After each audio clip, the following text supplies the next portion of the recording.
السلام علیکم. راځئ قرباني په افغانستان کې ورکړو. راځئ په افغانستان کې اړمنو ته قرباني وکړو.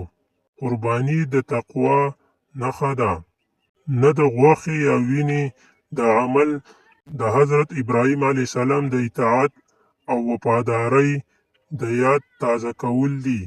راځئ په افغانستان کې قرباني وکړو او غوښه یې په اړمنو کورونو باندې ویشو.